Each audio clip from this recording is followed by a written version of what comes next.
Before there were churches, there was a dark. Before scripture, there was hunger, cold, and fear. Imagine waking up in a world where every sound in the night could kill you. Every illness could end you. And you had no idea why the sky thundered or the crops died. You'd start making stories too. Not because you wanted to lie, but because stories are the only way to make chaos make sense. Religion wasn't born in temples. It was born in desperation. It was humanity's first technology, not made of stone or bronze, but of belief. A software update for the scared, hungry animal called Homo sapiens. All humans are Homo sapiens. Yeah, You are so, too. 'cause- Okay? You are too. Yo, I just want to make clear, I don't do that stuff. I ain't got nothing against it. Oh, it's the homo that threw him off. Here's the irony. What once helped us survive the wilderness eventually became the wilderness. Now, in an age of science and satellites, the question isn't, do you believe in God? It's, do we still need the idea of one? Welcome to Devil's Midnight Thesis, the hour where philosophy gets personal and belief gets uncomfortable. Here we don't preach, we dissect. Because sometimes, to understand faith, you have to watch it burn a little. Every myth we tell is a relic of what we used to believe. And every belief we hold now is just a story that survived the fire. Before we begin, what exactly is religion? According to most dictionaries, religion is a structured system of beliefs, practices, and symbols through which a community interprets the nature of reality, the purpose of life, and the existence of the sacred. But do you ever wonder how religion came to be in the first place?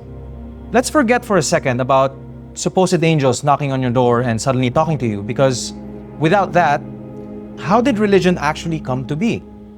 This is my thesis. Let's pretend for a second here. Imagine yourself as a caveman or a woman before the established history of mankind. You have no clothes on, no tools whatsoever, and let's pretend that you don't have the knowledge of your history, where you come from, and of pretty much anything beyond what you see right now in front of you. You wander off a land you're unfamiliar with, and you hear your stomach growling. So the first thing you'd probably do is find some food. However, it turns out that getting food is harder than you think. You don't know which one is good for you, you just know that you're hungry. Then the night comes and you find yourself feeling really cold. You haven't found or made a shelter yet. As you search, darkness surrounds you and unsettling sounds fill the air. The specific nature of these sounds is irrelevant, as any one of them could signal imminent danger. But you push forward and you try to survive the night. Morning comes and you wake up to a very hot sunny day. You feel dehydrated, and the water isn't exactly pleasant to drink, but you do it anyway. Suddenly, out of nowhere, there's a creature glancing at you as if you're a hot meal. It pounces at you and you run away. The creature manages to scratch you, but you escape relatively unharmed. Your wounds then start to get infected and you writhe in pain. Luckily, it heals, so you move on.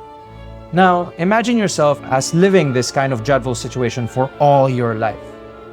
You'd face storms without proper shelter, face illness without medicine, and live in constant danger from predators who would probably want to eat you. After a while of doing it, you'd probably begin to ask questions like, what's the point of all of this? Why am I suffering?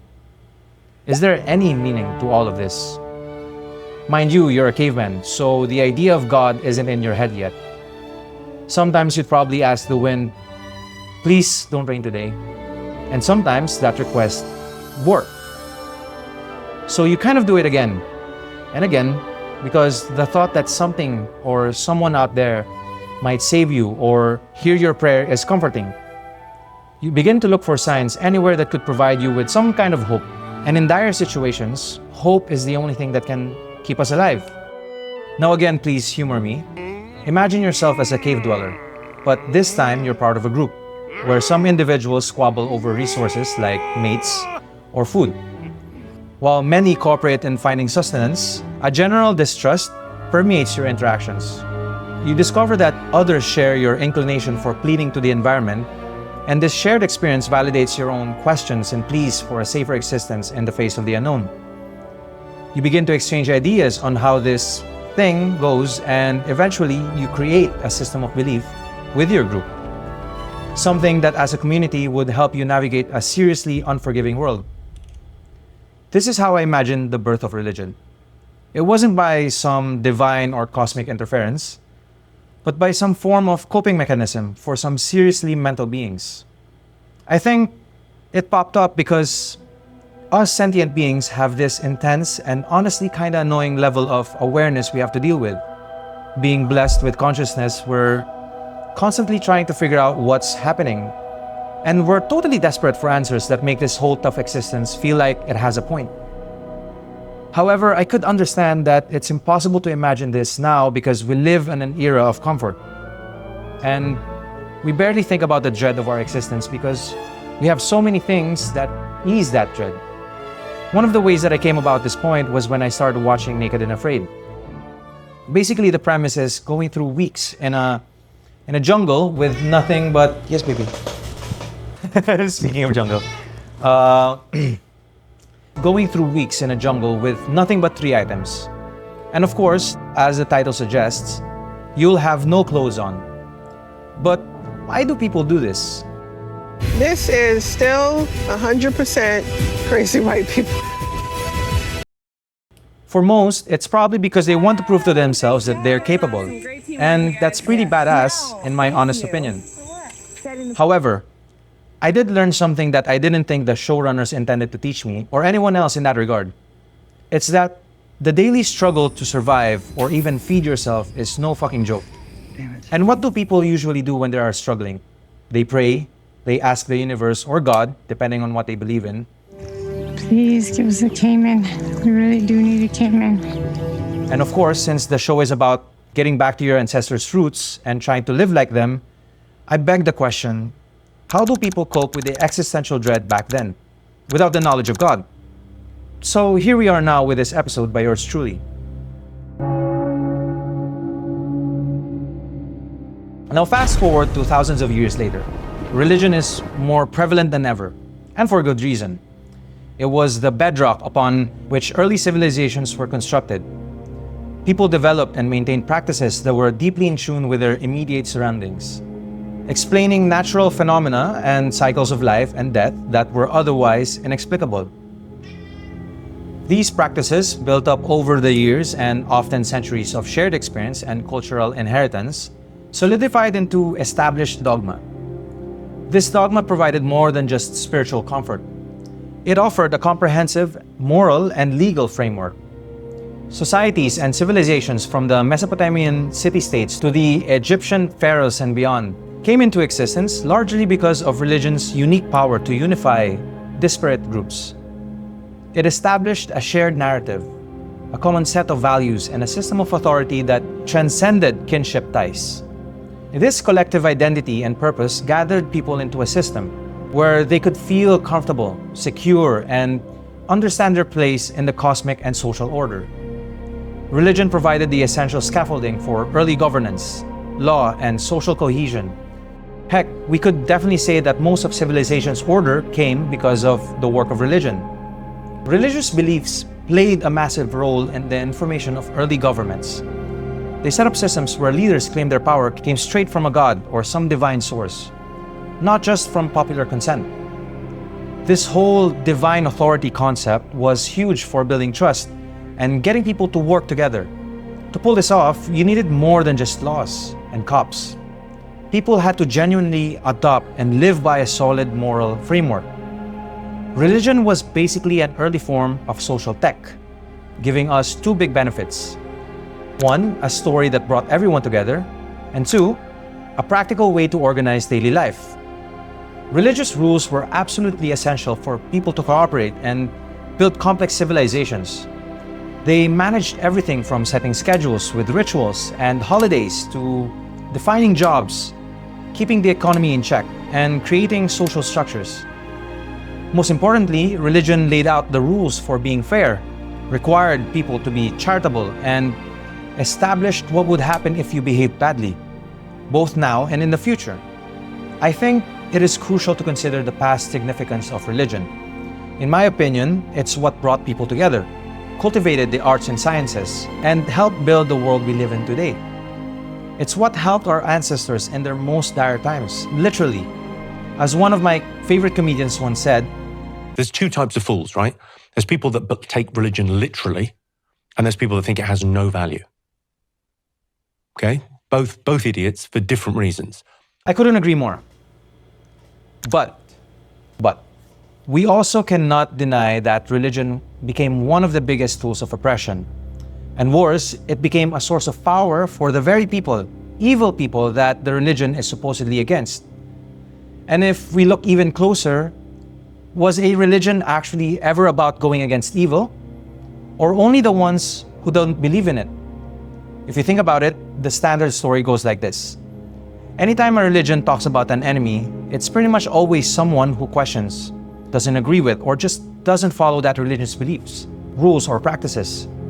You'll hear shit like the heretic, infidel, pagan, or in some cases, anti-Semite. Mickey Mouse, a known anti-Semite. All of which usually becomes top targets, seen as a far bigger problem than abstract stuff like greed, hate, or unfairness. By labeling evil as simply not believing or believing incorrectly, religion basically set up a permanent us versus them situation. This cemented its power by treating external disagreement as pure evil. Blasphemy! Allowing the people in charge to hide political and financial motives behind a divine justification. Basically, if I'm trying to simplify things, the narrative went from coping mechanisms to societal structure to inevitably corruption.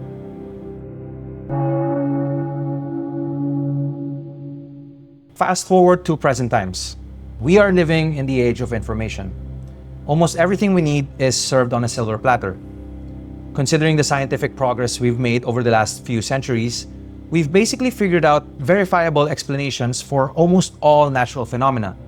Fields like physics, chemistry, biology, and cosmology have systematically closed the knowledge gaps where people once relied on religion for answers. Instead of needing a divine explanation for how the stars move, where life came from, or what causes sickness, we've got gravity, evolution, and germ theory. So where exactly is religion now? Well, according to a statistics report by PW Research Center, more than 75% of the global population still is considered religious, and more than half of this census belongs to Christians and Muslims. The enduring belief in the concept of a higher power and organized religion remains a pervasive societal phenomenon. This persistence is understandable, largely rooted in the powerful and deeply personal human concept of faith. But here's the thing, back when religion was the only game in town for answers, science stepped in with a framework that's actually testable, provable, and can even predict stuff about the physical world. Why we get sick, where we came from, how the solar system spins.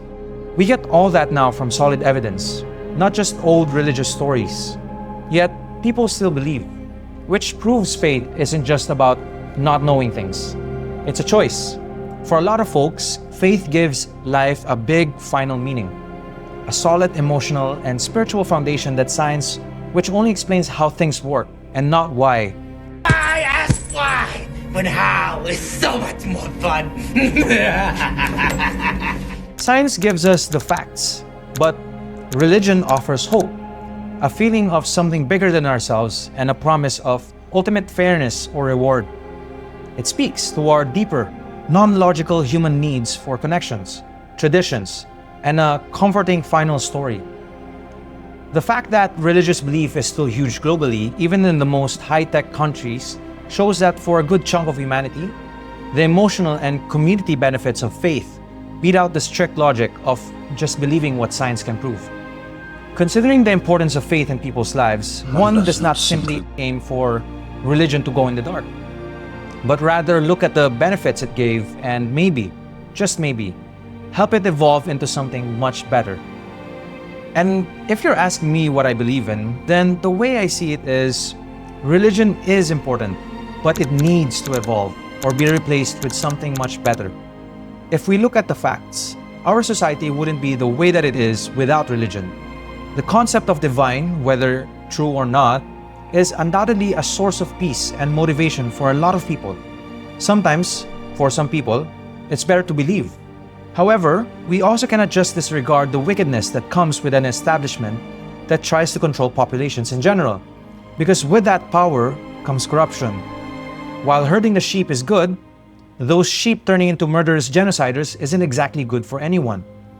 So I'll leave this with you guys for today. Please tune in to the next episode tackling any details or probable questions you'll have from this episode. This has been another dose of TMT. Take responsibly. Or better yet, take responsibility.